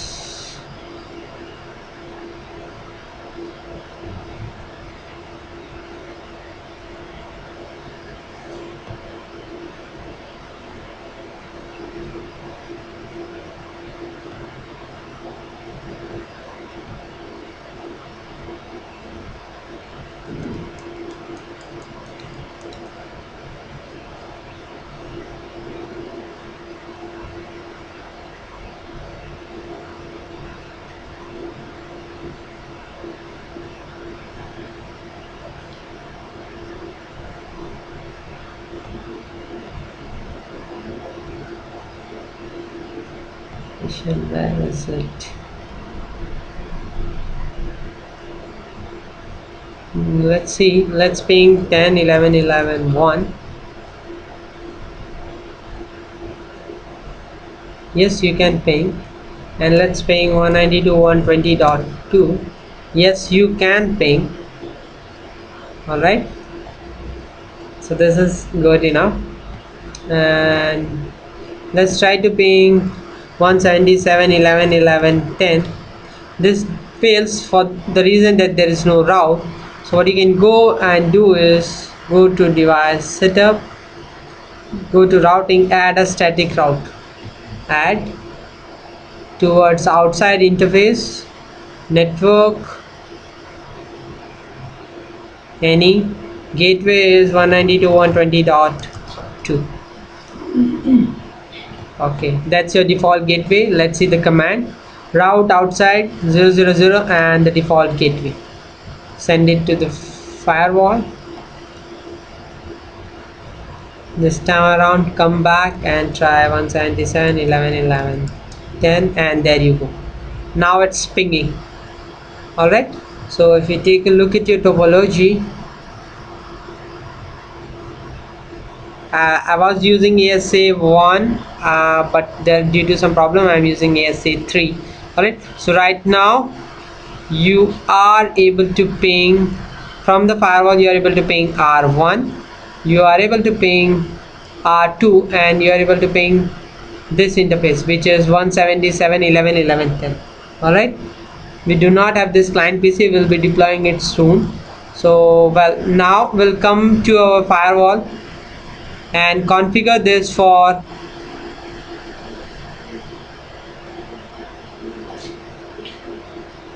clientless SSL VPN. Alright, so for this you come to wizards, click on wizards, come to VPN wizards, click on clientless SSL VPN wizard. This will prompt you for a setup wizard. Go through this. This is saying the security appliance at your firewall provides SSL secure socket layer remote access connectivity from almost any internet enabled location using only a web browser. Alright, so for this what we do is we click on next. We create some profile here, say sales. The SSL VPN interface where the user is going to come and connect, that would be this interface here. Obviously user will be coming like this and will try to connect here. So that's your outside interface. So interface here is your outside. Are you going to use any digital certificate? No. You want, you can create a group. So you will have different profile. Which profile should be assigned? You can directly take that profile, like say sales. So you can type https this address /sales, and this will give you the appropriate profile. Alright, then next. Now for authentication, in AAA we have a AAA server, that's a ACS server. Right now it is not there, so we'll use the local database which is available on Firewall Flash. So we'll be using local database, what we have been using on the routers as well. So we'll create some users. Say user 1, take care, U is capital and the password is Cisco. Confirm the password, say Cisco. Add, we'll take user or say sales user. Password again Cisco, add. So like this way you can create too many username and password in the local database. That's it on this page, step 3 of 6. Next, a group policy is a collection of user oriented attributes or value pair. What is a group policy? When you connect under a particular group, like you belong to sales group or you belong to marketing group or finance group, whenever you connect to that particular group, you are given all the properties of that particular group. Maybe you have access to this server, not to the second server. You have access to the only sales server, not to the finance or marketing server, and all those things. So the whole policy for that particular group is applied to you. Okay, so here either you can use the existing group, which is the default group policy name, or you can create your own, like say sales policy. Next, this is the bookmark. When you connect, what should be presented to you on the page? Should you be presented with some direct shortcuts to your server or the files what you want to access? This is for that. Yes, I do want to manage it, so click on manage. You do not have anything, you can add, say add like sales server, add server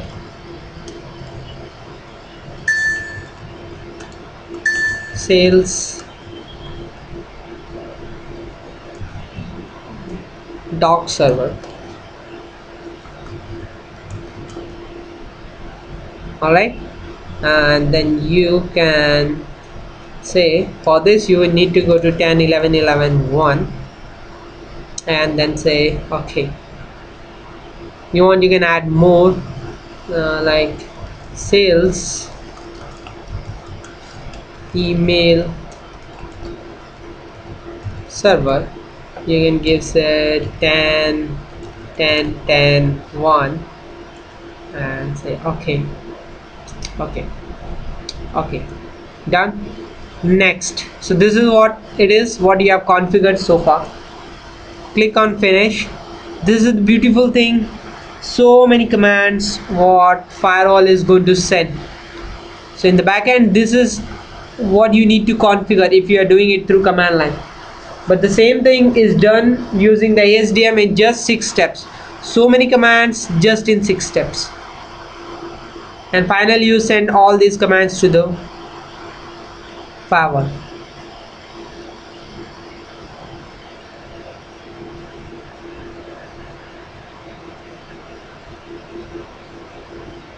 Okay, there is some error here, command fail.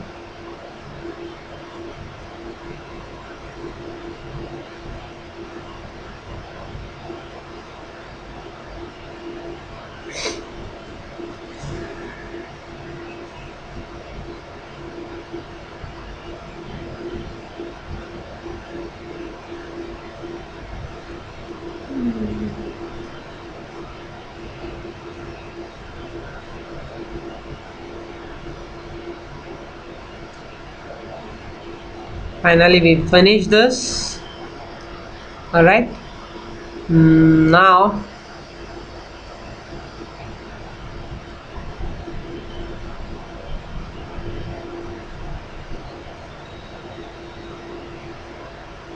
what I'm going to do is I'm going to assign multiple IP addresses to my adapter. Right now it is this. What I'll do is I'll change this advanced, and instead of this add one more address, that will be 177.11.11.99. 255, this will be 255. Add, and then delete this and add a new gateway.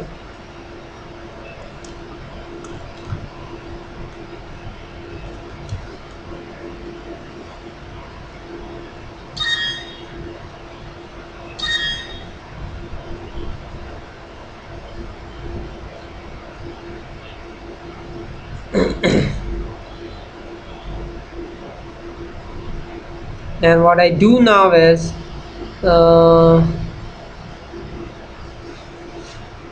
is it?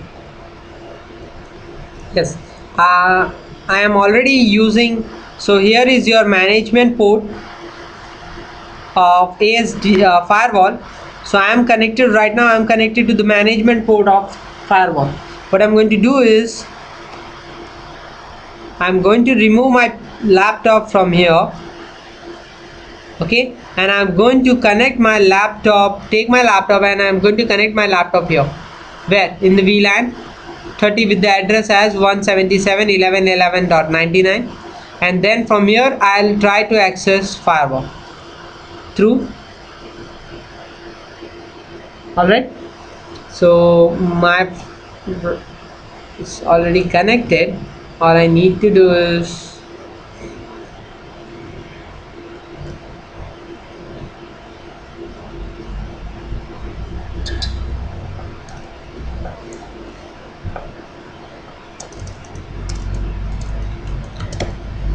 go to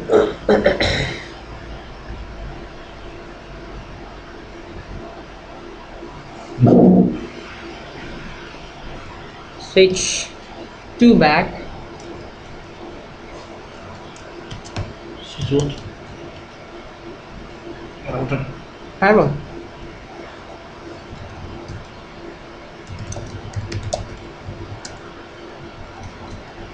I go to switch to config C, and my device I'm gonna put it on switch to port 7.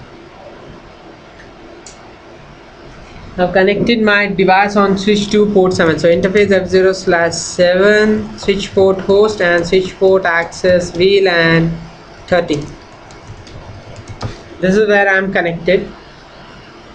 Okay.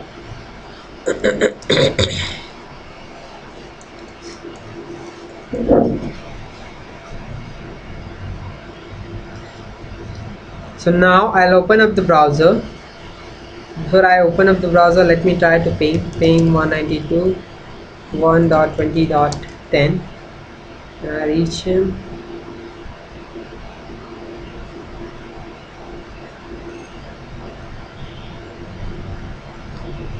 Okay.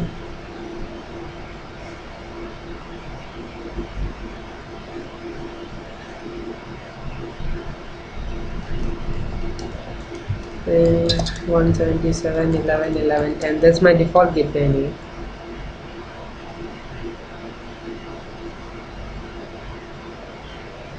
Okay. Yep, I can reach.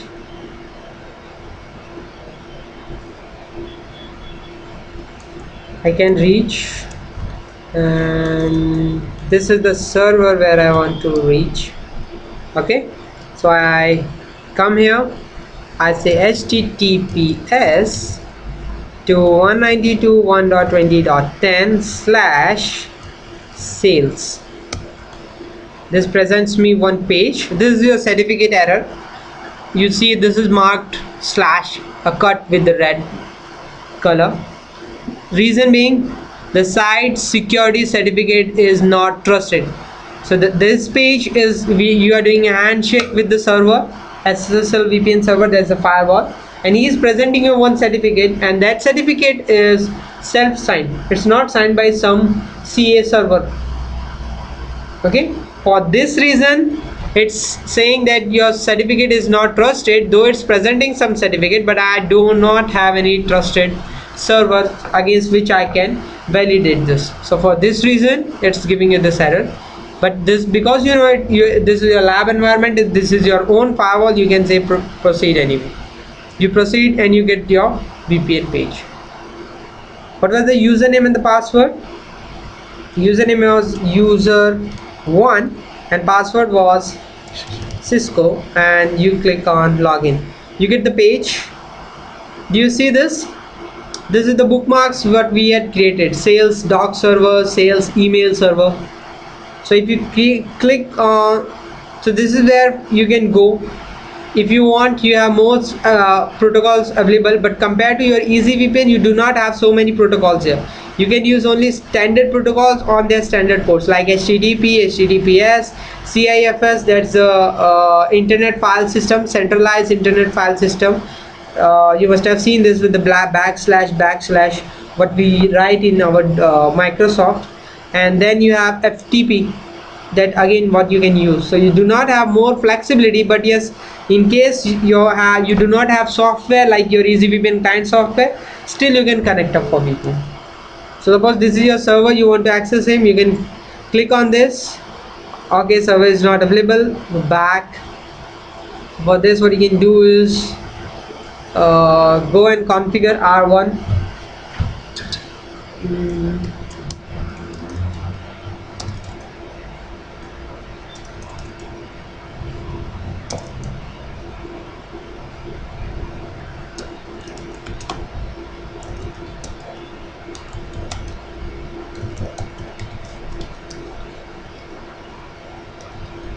You can go to R1, enable it for HTTP. So I'll say IP HTTP server authentication local enable secret Cisco.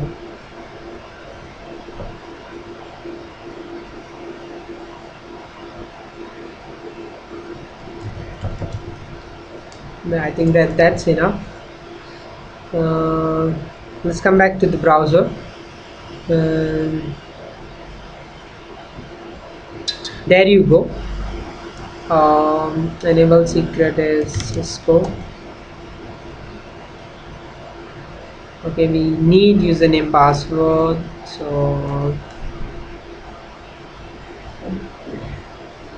what I'll say here is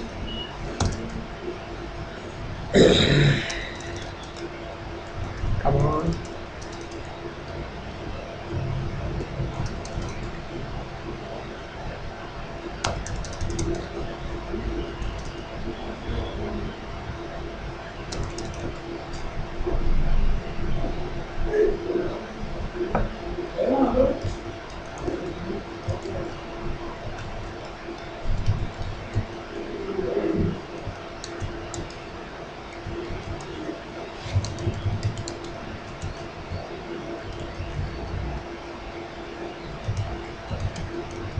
And username sales, password Cisco, and we need to give privilege as well, so privilege 15 line VTY 024 login local exit.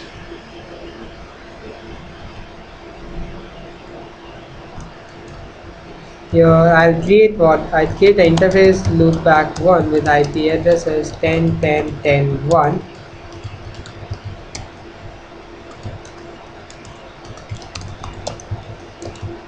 This I'll be using as doc server. Brief. And I'll add a route. So from here, if you try ping 10, 11, 11, 10, there's a firewall. That's done. Okay, so what I'll do is, yeah, we'll come back here, login, username is admin, password is sales, and password is Cisco, and there you go. Suppose this was a server, you can reach the server. Alright, where is this available? This is available in your private network. You are on the internet and you are accessing this device, which is, so destination is a private network. You are accessing a private host. Alright, that's because of your, okay. Next flavor what you have is your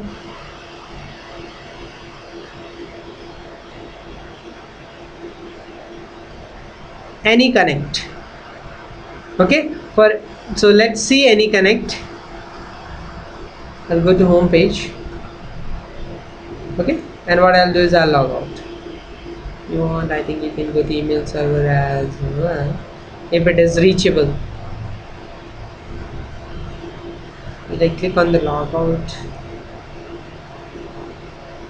Okay, this is not available because there is no routing for that. So you can finally log out. and finally I'll close the browser.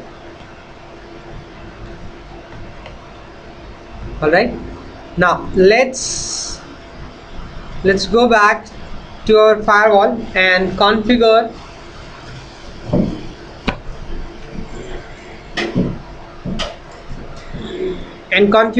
what? AnyConnect. So if you want to configure AnyConnect, what you need to do is wizards, VPN wizards, and write above clientless SSL VPN, AnyConnect VPN wizard. Click on this. You are prompted with this page. You would need to do something little extra here. Okay, so click on next. You can create some profile here. Say I'll create AnyConnect. Again, the interface that's used to connect to the server is again outside, so that's okay. Next, the protocols what you can use SSL plus IPsec, SSL and IPsec both.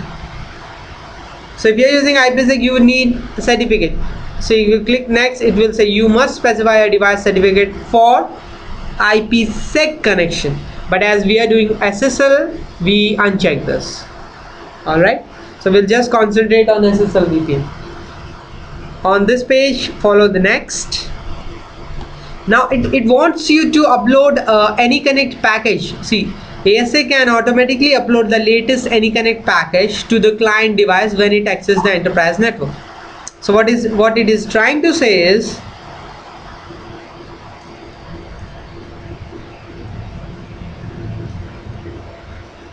it's trying to say that when the client who is here, it tries to connect to the server, on the server, that's your firewall, you have AnyConnect image, AnyConnect package. This file or this software is downloaded and installed on the client system when he connects. Okay, so this is like your Cisco VPN client software, but this is available on the firewall. So you need to upload this file, and for this file you have three flavors. You have flavor for Linux system, for Mac system, and for Windows system. Alright, for this lab I have uploaded only for Windows. Okay, you can go and get this package from here. They have given a link. You can download AnyConnect client package from Cisco by searching AnyConnect VPN client, or you have a direct link. You can click this link. This will take you to that file where that file is present, and there you can download that package. I'll show you the package. It is something like this. The package is like this. I think I must have given you this package, AnyConnect. So you get three flavors. You get for Windows, Mac, and Linux. So there is no discrimination that only Windows people can connect, only one who is using Windows product can connect, only one who is using Microsoft. There's no discrimination. Let the people connect. Let, based on their system's requirement, let the appropriate software get downloaded and installed. Alright. So right now I have moved only Windows file. How do you move this? You can click on add. If you do not have the file, you can click on upload. You can browse your flash and you can click on the file and upload it. Select, and finally you upload the file. The file will be uploaded. Alright. For me, it is already available, so I'll just browse in my flash because I already have the file in my flash, and that's this file here. Let me take it this side. Yeah. So this is the file what I will be using, AnyConnect Windows file. This is the version of the file and the package. Alright. So I'll be using this file. Okay. Okay. So I'm using this file. Alright. Then click on next. Authentication method, I'm going to use local. I already have users. I don't want to add any more. Alright. I have sales user and next. Now this is very similar to EasyVPN I told you. So what is going to happen is when the client will connect to the server, client will be assigned a virtual private IP. Okay, so for that private IP there should be a pool on the server, and who is your server? That's your firewall. So on your firewall there should be a pool from which whenever the client will connect, IP will be assigned. So for that we are creating a pool. I don't have a pool, I'll create a new pool. I'll name this pool say sales pool. IP say 10 11 or say 192.168.10.1 till 192.168.10.10. Subnet mask you can select from the drop down list. Okay, that's your pool. Finally, next you can push down the information like my DNS should be 42222.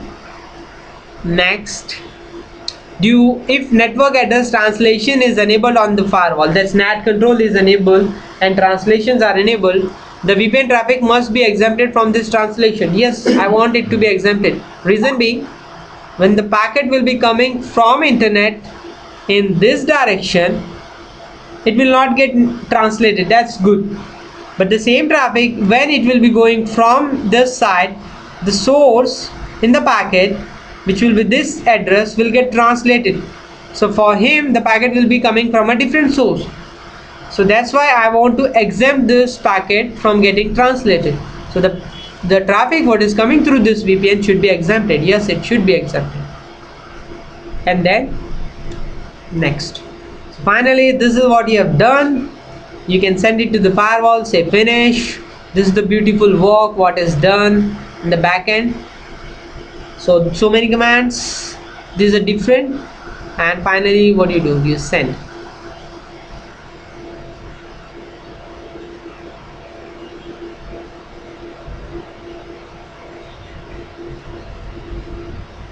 It's taking too long. Okay, alright, there you go.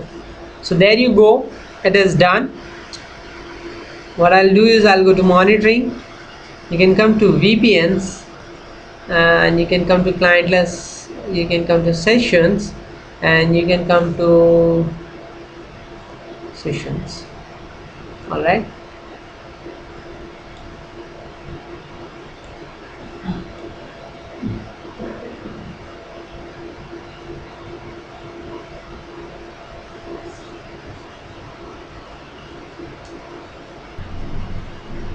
So there is another PC, right, from where we have logged in as sales user.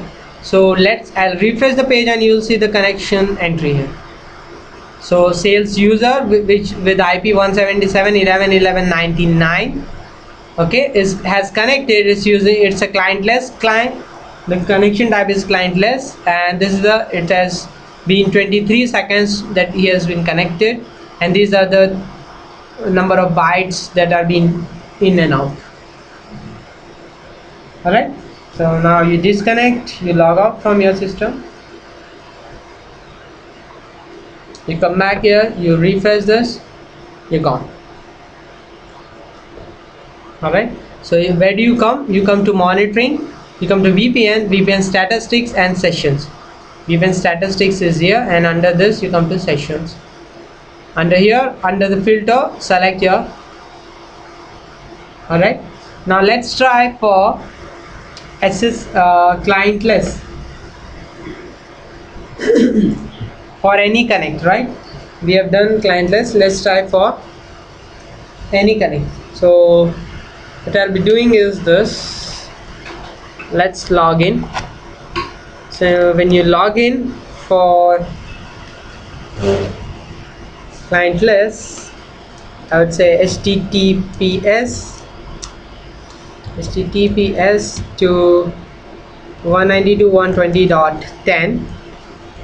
Proceed, and this time you are presented with two different profiles. Either you can directly go and connect to your profile, which is sales profile, or you can connect to your any connect profile. All right. So name, you need to type the name. Let's say sales user, password Cisco, log on. When you log in,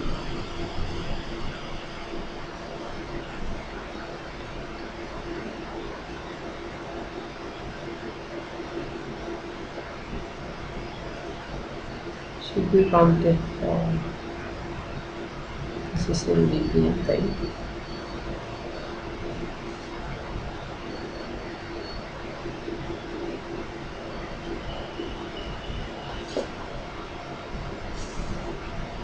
I'm missing something. Yes. I'll just log out.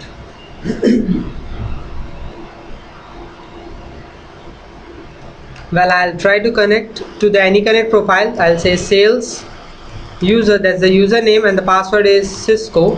You connect. And I'm not prompted for the file. I think I already have this. Cisco.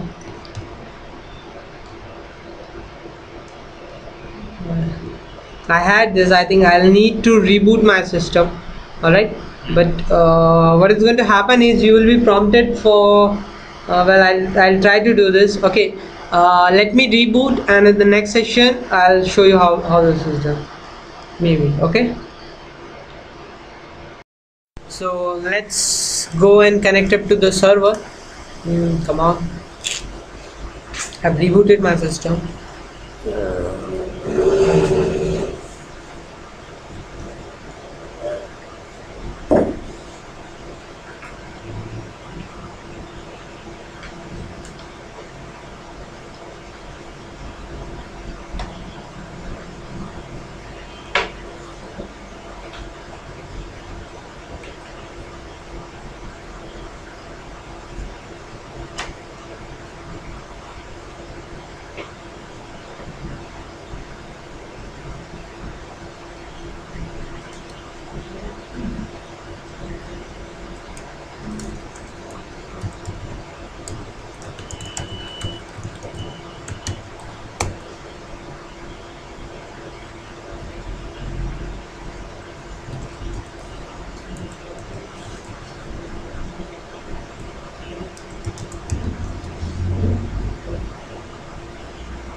Hang on,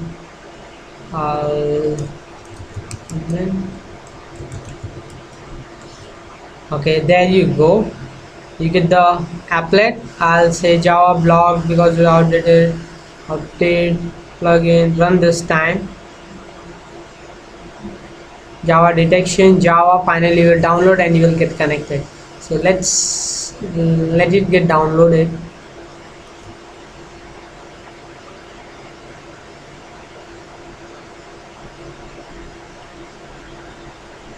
So you'll get this page where you will get, it will ask you whether you want to continue. Yes, I want to continue. Yes, I do select, install this one, run this applet. Don't block, please. I want this installation to go, so don't block. AnyConnect downloader is analyzing the computer. So this is analyzing which package to be picked, whether Windows package, Mac package or Linux package, which package to be picked up and downloaded for me. So it's analyzing this. Always trust this VPN server because this is not giving the certificate. The certificate has either expired or is from an untrusted source. I know it is from untrusted source because it's a self-signed certificate from my firewall. So yes, I know it is from untrusted source, that's why I'm getting this warning, but I can continue. So let's continue. There you go, it's downloading your AnyConnect package with this version 3100495, and it's there is your installer running.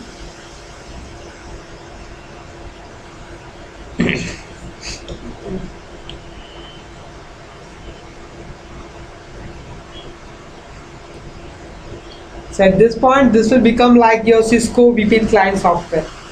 How you connect to easy VPN server using your Cisco VPN client software, it will be almost same.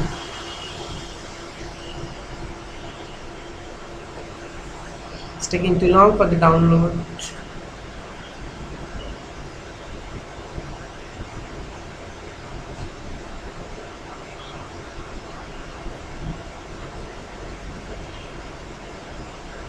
How many VPN do you have? Many. It's taking too long for downloading,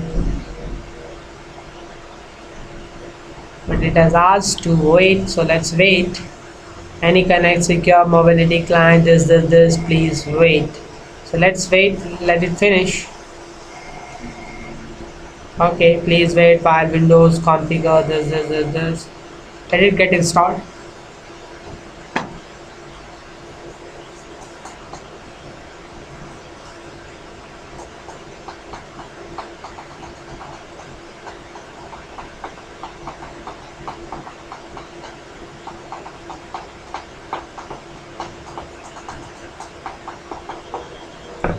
This is my antivirus that's doing. Yeah, allow him. Please wait while the VPN connection is established. There down you see the icon. This is your AnyConnect mobility and VPN connected to 192.120.10. I am connected. So I've gone through all the process and it is done.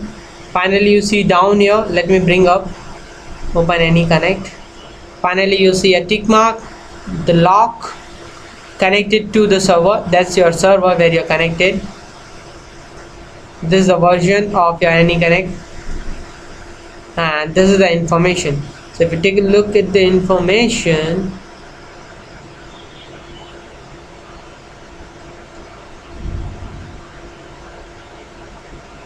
this is what it is.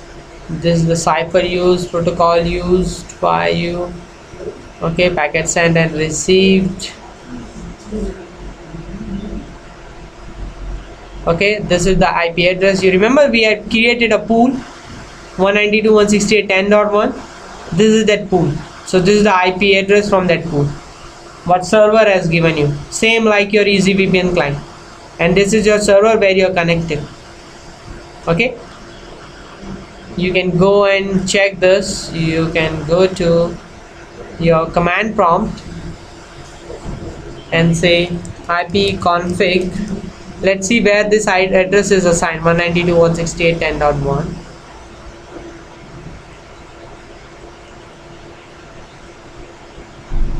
and 10.2 is your server default gateway. 10.1.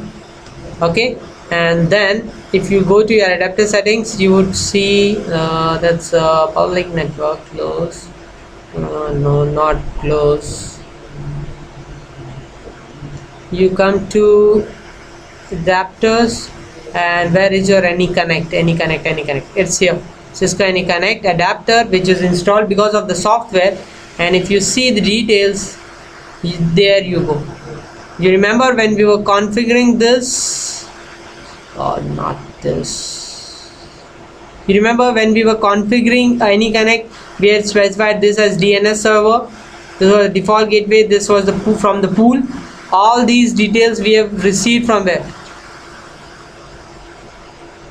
From the server.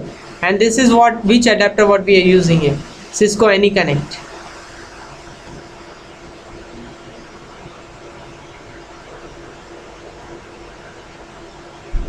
Okay, so this we have mentioned on the server. This IP address is assigned from the pool. And you are using Cisco VPN client adapter where the IP is assigned.